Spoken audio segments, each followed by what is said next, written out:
لیکن حق کو چھوڑ دینے دینے کے بعد اپنے آپ کو سچا ثابت کرنے کے لیے جھوٹ کرنے کے سوا کچھ باقی نہیں رہ جاتا۔ وَأُولَئِكَ هُمُ الْكَاذِبُونَ، اور وہی لوگ جھوٹے ہیں جو اللہ کے رسول پر جھوٹ کرتے ہیں، در حقیقت وہی جھوٹے ہیں۔ ابو سفیان نے شاہ روم سے کہا تھا کہ ہم نے بعثت سے پہلے کبھی آپ صلی اللہ علیہ وسلم کو جھوٹا نہیں پایا۔ اس پر ہرقل نے جواب دیا کہ جس نے لوگوں پر جھوٹ نہیں بولا وہ اللہ تعالیٰ پر کیسے جھوٹ باندھ سکتا ہے؟ من كفر بالله من بعد إيمانه إلا من أكره وقلبه مطمئن بالإيمان ولكن من شرح بالكفر صدرا فعليهم غضب من الله ولهم عذاب عظيم۔ جس نے اپنے ایمان کے بعد اللہ تعالیٰ سے کفر کیا، ما سوا اس کے کہ جسے مجبور کیا گیا، الا من اکرہا جس کو مجبور کیا گیا، وقلبہ مطمئن، اور مگر اس کا دل ایمان پر مطمئن ہے، بالایمان، ایمان پر مطمئن ہے اس کا دل۔ تو اللہ تعالیٰ فرماتے ہیں وَلَكِن مَنْ شَرَحَ بِالْكُفْرِ صَدْرًا، اللہ تعالیٰ فرماتے ہیں ماں سوا اس کے جس کو مجبور کیا گیا لیکن اس کا دل ایمان پر ہی ثابت قدم ہے۔ مشرک عمار بن یاسر کو پکڑ کر لے گئے، انہیں ایذائیں اور تکلیفیں دی انہوں نے، حتیٰ کہ انہوں نے کلمہ کفر کے ان سے کہلوا کر دم لیا انہوں نے۔ تو انہوں نے نبی کریم صلی اللہ علیہ وسلم سے شکایت کی کہ تو آپ صلی اللہ علیہ وسلم نے فرمایا تم اپنے دل کو کس حال میں پاتے ہو؟ تو انہوں نے جواب دیا ایمان پر مطمئن پاتا ہوں۔ تو نبی اکرم صلی اللہ علیہ وسلم نے فرمایا اگر وہ دوبارہ یہ معاملہ کریں تو تم دوبارہ بھی وہی کرنا، کہ تمہارا دل اگر ایمان پر پختہ ہے تو تمہاری زبان سے یہ بات کہہ دینا، یہ کلمہ کہہ دینا کوئی فرق نہیں پڑتا۔ وَلَكِن مَّن شَرَحَ بِالْكُفْرِ صَدْرًا، لیکن جس نے اپنے سینے کو کفر کے لیے کھول دیا، یعنی جس نے دل کی رغبت اور سینے کو اور دل کے اطمینان کے ساتھ کفر اختیار کر لیا، تو ان پر اللہ تعالیٰ کا غضب ہے۔ مرتدوں پر اللہ تعالیٰ کا غضب ہوگا کیونکہ انہوں نے ایمان لانے کے بعد اس سے اعراض کیا، اور مرتد کی دنیا کی سزا قتل ہے۔ سیدہ علی رضی اللہ تعالیٰ عنہ نے ایک قوم کو جو عبداللہ بن سبا کی تابع تھی اور سیدنا علی رضی اللہ تعالیٰ عنہ کو اپنا خدا کہتی تھی، دیکھیے ان کو جلا دیا تھا۔ سوچیے یہ کتنی بڑی بات ہے کہ حضرت علی رضی اللہ تعالیٰ عنہ نے اپنی زندگی کے اندر اس قوم کو جلا دیا تھا۔ وہ حضرت علی رضی اللہ تعالیٰ عنہ کو اپنا خدا کہتی تھی یہ قوم۔ جب یہ خبر سیدنا عبداللہ بن عباس کو ملی تو آپ نے کہا اگر میں ہوتا تو کبھی انہیں نہ جلاتا، کیونکہ نبی کریم صلی اللہ علیہ وسلم نے فرمایا ہے کہ اللہ تعالیٰ کے عذاب کی سزا کسی کو نہ دو، یعنی جلانے کا عذاب صرف اللہ تعالیٰ ہی دے گا۔ آپ وہ عذاب کسی کو بھی حکم نہیں ہے کہ کوئی اللہ کا دیا ہوا عذاب کوئی دنیا میں کسی کو دے۔ البتہ میں انہیں قتل ضرور کرتا، کیونکہ نبی کریم صلی اللہ علیہ وسلم نے فرمایا ہے جو شخص اپنا دین تبدیل کر دے اسے قتل کر دو۔ صحیح بخاری کی یہ حدیث ہے۔ سیدنا عبداللہ بن عباس بیان کرتے ہیں کہ رسول اللہ صلی اللہ علیہ وسلم نے فرمایا اللہ تعالیٰ میری امت سے قطع نسیان اور وہ گناہ معاف کر دیے ہیں اللہ تعالیٰ نے جن پر انہیں زبردستی مجبور کیا گیا ہو۔ معاذ یمن میں ابو موسیٰ کے پاس پہنچے، معاذ جو ہیں وہ یمن میں ابو موسیٰ کے پاس پہنچے تو ابو موسیٰ نے ان کے بیٹھنے کے لیے گدا بچھوایا اور کہنے لگے سواری سے اترو اور گدے پر بیٹھو۔ اس وقت ان کے پاس ایک شخص تھا، اس کا نام معلوم نہیں، جس کی مشکیں جو ہے کسی ہوئی تھیں۔ معاذ نے ابو موسیٰ سے پوچھا یہ کون شخص ہے؟ انہوں نے کہا یہ یہودی تھا، پھر مسلمان ہوا اور پھر یہودی بن گیا ہے۔ اور سیدنا ابو موسیٰ نے سیدنا معاذ رضی اللہ تعالیٰ عنہ سے کہا تم سواری سے اتر کر بیٹھو، تو انہوں نے کہا میں نہیں بیٹھتا جب تک اللہ تعالیٰ اور اس کے رسول کے حکم کے موافق یہ قتل نہیں کیا جائے گا۔ 3 بار یہی کہا، آخر ابو موسیٰ نے حکم دیا، وہ قتل کیا گیا۔ پھر سیدنا معاذ رضی اللہ تعالیٰ عنہ پھر بیٹھے وہاں پر اس جگہ پر اس مجلس میں، اتنے سختی کیا کرتے تھے۔ سیدنا عبداللہ رضی اللہ تعالیٰ عنہ نے بیان کیا کہ رسول اللہ صلی اللہ علیہ وسلم نے فرمایا کسی مسلمان کا خون جو کلمہ لا الہ الا اللہ محمد رسول اللہ کا ماننے والا ہو حلال نہیں، البتہ 3 صورتوں میں جائز ہے: جان کے بدلے جان لینے والا، شادی شدہ ہو کر زنا کرنے والا، اور اسلام سے نکل کر مرتد ہونے والا، ان تین لوگوں کو قتل کیا جا سکتا ہے، اور ان لوگوں کے لیے بڑا سخت عذاب ہے۔ جو مرتد ہو جائیں ان کے لیے شدید اور ہمیشگی کا عذاب ہے۔ دنیا میں ان کو قتل کرنے کا حکم ہے، اور پھر قتل کیوں کرنا ہے؟ اس لیے تاکہ وہ کافروں کو مزید، دنیا میں کافر مزید نہ پھیلے، لوگ اس سے متاثر نہ ہوں، ایمان والوں کے ایمان اور کمزور نہ ہوں، اور باقی ایمان والے یہ بات اپنی یہ سمجھ لیں کہ ایمان کوئی مذاق کی چیز نہیں کہ آج کچھ اور کل کچھ اور ہو، کہ ہدایت پر آ جانے کے بعد قتل تو کیا جائے گا، اور قتل کرنے کے بعد اس کو پھر کوئی نجات نہیں ملے گی۔ ذَلِكَ بِأَنَّهُمْ اسْتَحَبُّوا الْحَيَاةَ الدُّنْيَا عَلَى الْآخِرَةِ وَأَنَّ اللَّهَ لَا يَهْدِي الْقَوْمَ الْكَافِرِينَ۔ اس کی وجہ یہ ہے کہ بلا شبہ انہوں نے آخرت کے بدلے میں دنیا کی زندگی کو پسند کیا، اور بلا شبہ اللہ تعالیٰ کافر لوگوں کو ہدایت نہیں دیتا۔ أولئك الذين طبع الله على قلوبهم وسمعهم وأبصارهم وأولئك هم الغافلون۔ یہ وہ لوگ ہیں جن کے دلوں پر اور کانوں پر اور آنکھوں پر اللہ تعالیٰ نے مہر لگا دی ہے، اور یہی لوگ غافل ہیں، یہ غافل لوگ ہیں۔ لا جرم انہم فی الآخرة هم الخاسرون،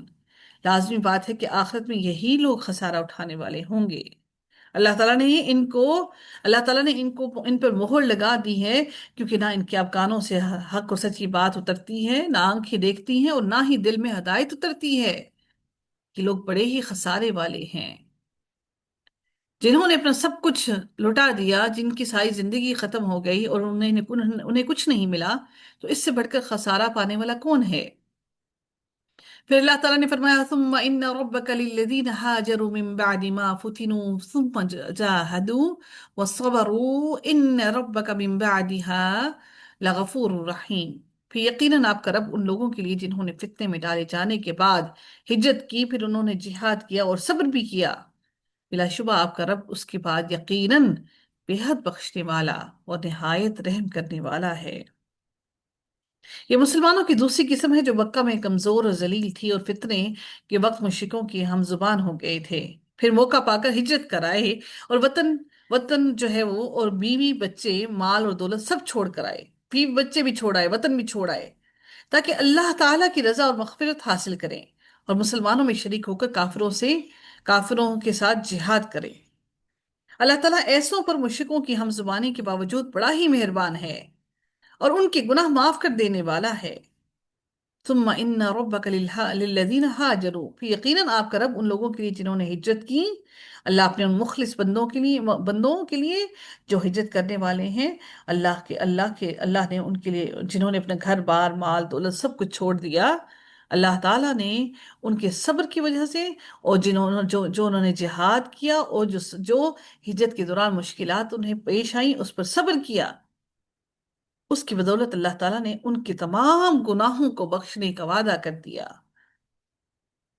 جن کی وجہ سے اللہ تعالیٰ نے صغیرہ اور کبیرہ دونوں گناہوں کو ان کے بخش دیا، یہ ان کے صبر کی بدولت۔ تو صبر بہت بڑی چیز ہے، چاہے آپ نے اگر ہجرت نہیں بھی کی تو دنیا کے معاملات میں، دنیا کی زندگی میں کسی بھی معاملے میں اگر آپ صبر کرتے ہیں تو یقیناً انشاءاللہ اللہ تعالیٰ کی رضا کے لیے کیے گئے صبر کی وجہ سے اللہ تعالیٰ اس کی بدولت ہمارے گناہوں کو بخش دے گا، اور یقیناً انشاءاللہ اللہ سے اچھی امید ہے کہ اللہ تعالیٰ ہمیں اچھے جگہ پر اچھے لوگوں میں شامل کرے گا، جنت الفردوس میں اعلیٰ مقام عطا فرمائے گا۔